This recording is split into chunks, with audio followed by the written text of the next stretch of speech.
Fala, maridos, tudo bem? Aqui é o Vini e bom, galera, esse é mais um vídeo do canal. Hoje é quinta-feira, é dia de quê? Dia de ministração, de pregação, de um pouquinho da palavra pra você no seu dia. E muito obrigado, vocês estão curtindo, compartilhando, comentando, que estão divulgando tudo. Muito obrigado, traz incentivo, me faz querer continuar mais e mais. E bom, galera, o que a gente vai tratar hoje? Hoje a gente vai discorrer um pouquinho do Antigo Testamento, trazendo Jesus pro cenário. No Antigo Testamento, sim. A gente vai chegar então até onde ele vem, as suas boas novas, e a gente vai chegar no tema arrependimento. E é justamente isso que eu quero tratar. Tratamos no vídeo anterior sobre a importância dos jovens e tudo mais, e sobre eles virem o Evangelho. Mas a gente precisa entender que a gente tem que ser um coração contrito e humilde para reconhecer nossos pecados, nos arrependermos, para então desfrutarmos de toda a boa obra que Jesus fez por nós. Temos que ser justificados primeiramente, para então vivermos como justos. Acompanha comigo que você vai entender um pouquinho mais sobre isso. Vamos embora. Vamos lá, Jesus no Antigo Testamento, isso existe. E é engraçado que desde o início, nos primeiros capítulos de Gênesis, nós vemos Jesus sendo anunciado ali. A gente vai começar com Gênesis 3. Para dar um contexto sobre Gênesis 3, a gente precisa entender o que estava se passando. Gênesis 3 é justamente a queda do homem, onde a natureza, que era de essência divina, agora é corrompida por conta do pecado que entra na vida das pessoas, na vida de Adão e Eva, os dois primeiros seres do mundo. Por esse pecado ter entrado, corrompeu a natureza divina, e agora nossa natureza carnal está corrompida e tendenciosa ao pecado. Então é justamente aqui que a gente vai tratar. Jesus é o centro de tudo, e nós vemos ele desde o início. Em Gênesis 3,15 nós vemos: porém inimizade entre você e a mulher, e entre a sua descendência e o descendente dela. Este lhe ferirá a cabeça e você lhe ferirá o calcanhar. Isso é o que aconteceria com o nosso ungido, com o nosso Messias aguardado. É justamente o que haveria de acontecer com ele. E nós temos a continuação disso em Gênesis 3:21. O Senhor Deus fez roupas de peles com os quais vestiu Adão e sua mulher. Mas espera aí, o que isso tem a ver? Tem tudo a ver. Para ver roupas de pele, Deus não fez algo do nada. Ele teve que fazer um sacrifício de algum animal. Nós vemos Deus fazendo o primeiro sacrifício do mundo. Tem toda uma ilustração por parte disso. Nós vemos o homem tentando fazer roupa para ele. É como se o homem tentasse vencer o pecado de uma forma braçal, da forma dele. Mas aí Deus faz as roupas, é como se fosse a graça dele, favorecendo a gente, nos cobrindo e nos tirando o pecado. Tem toda uma ilustração por trás disso. Mas aqui nós vemos Deus fazendo o primeiro sacrifício. E qual seria o último? Pois é, senão somente ele, o filho dele, que é ele, a segunda pessoa da Trindade. É uma pessoa que é 100% homem, mas é 100% Deus. Pois é, o primeiro foi feito por ele, o segundo, o último, né? Por Jesus. Então isso é muito bonito e a natureza disso é perfeita. Nós vemos ele sendo discorrido e sendo anunciado desde o início. Gênesis 12:13 nós vemos Deus pré-anunciando para Abraão o Evangelho. Em ti serão benditas todas as famílias da terra.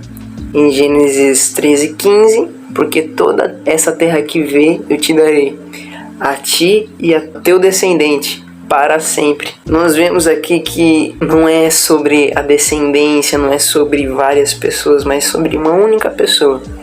E não é Isaac.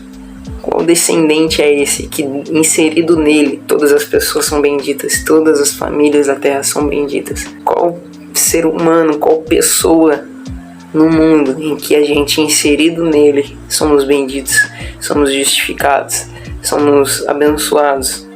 Jesus. Aqui tudo se trata a ele, tudo fala sobre ele. Nós vemos desde o início o Evangelho sendo pré-anunciado para Abraão e anunciado e revelado de pouco em pouco para as pessoas no Antigo Testamento. Se nós formos um pouquinho mais para frente, em Isaías 9:6, nós vemos: Porque um menino nos nasceu, um filho se nos deu, o governo está sobre seus ombros, e o seu nome será maravilhoso, conselheiro, Deus forte, Pai da eternidade e príncipe da paz. Ele, Jesus, aquele que viria para nos salvar, o Messias aguardado, aquele que levou todo o castigo sobre si e nos deu paz. Então é justamente ele que está sendo anunciado desde o início. E nós vemos isso ao decorrer de toda... Se nós formos para Deuteronômio 18, por exemplo, Deuteronômio 18:15, nós vemos Moisés, aquele que foi levantado como legislador. É um nível que nenhum outro homem, nenhum outro profeta atingiu. Ninguém. Os tantos de sinais que ele fez, maravilhas, tudo que aconteceu somente Moisés teve. Ele foi levantado como legislador. E ele anuncia o seguinte, ele fala o seguinte para o povo de Israel: o Senhor Deus levantará no meio de vocês o profeta, que é aquele que vocês devem dar ouvido. Ou seja, não é um profeta, não é qualquer pessoa, mas é o profeta. Ele levantará no meio de vocês, e a esse vocês devem dar ouvido. Quem é esse que Moisés está anunciando? Quem é esse que Moisés está falando? Jesus, ele é anunciado desde o início. Desde o início ele está sendo anunciado para as pessoas. Bem mais para frente, nós vemos em Apocalipse isso. Apocalipse 12:5. Nasceu-lhe, pois, um filho varão, que há de reger todas as nações com cetro de ferro. E o seu filho foi arrebatado para Deus até o seu trono. Então nós vemos no passado, nós vemos no futuro, nós vemos em todos os lugares. Desde o primeiro capítulo de Gênesis até o último de Apocalipse, nós vemos setas apontando para o cerne de tudo, para o centro de tudo. Jesus Cristo, o Messias. É Ele, aquele que veio para nos salvar, para nos redimir, para nos purificar, para nos justificar, fazermos justos aos olhos de Deus. É Ele. Ele está no centro de tudo. Ele é maravilhoso. Isso é incrível.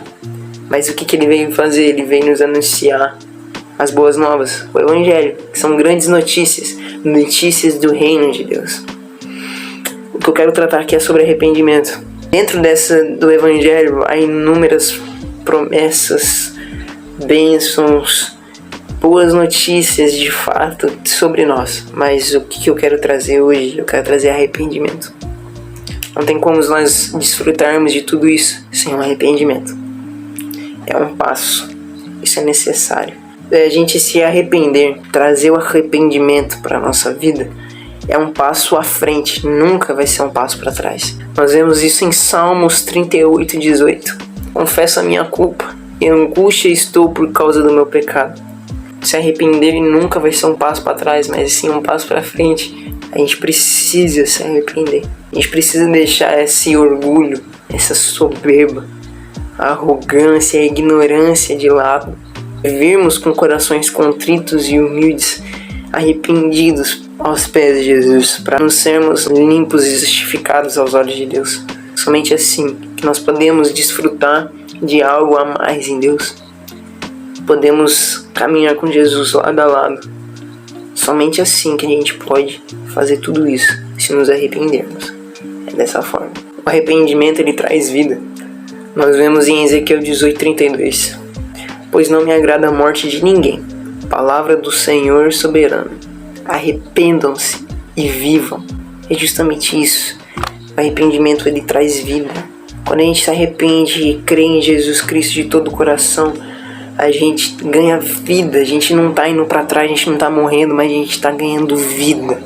Vida em Jesus. Deus, ele não é nem um namorado possessivo, que ele faz de tudo para você ficar nele assim, de forma possessiva. Não, ele é totalmente o contrário disso. Ele é como se fosse a água e o peixe. A água fala pro peixe: não saia de mim, porque você vai morrer.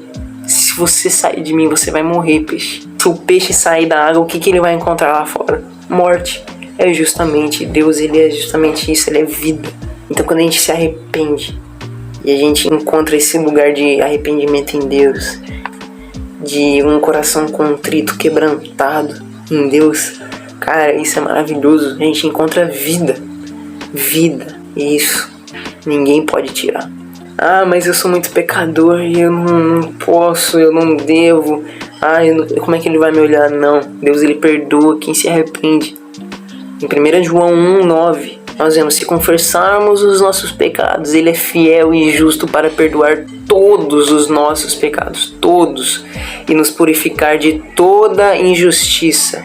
Não é independente de pecado e não sei o que, não, é todo pecado ele vai purificar. E ele já fez isso, e na cruz, quando ele foi levantado no madeiro, todos os pecados que nós fizemos, que faríamos, que nós fazemos, ele nos limpou. Mas lógico, ele ama o pecador, mas não o pecado. E a graça dele é suficiente para nos fazer não pecarmos, mas isso a gente vai falar mais pra frente. Outro vídeo sobre a graça, que é uma força capacitadora. É justamente isso, ele limpa todos os nossos pecados. Ele levou sobre si todos os nossos pecados.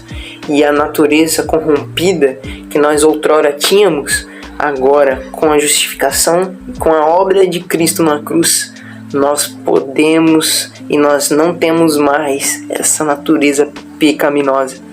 O pecado original que outrora era parte de nós, agora não faz mais parte de nós.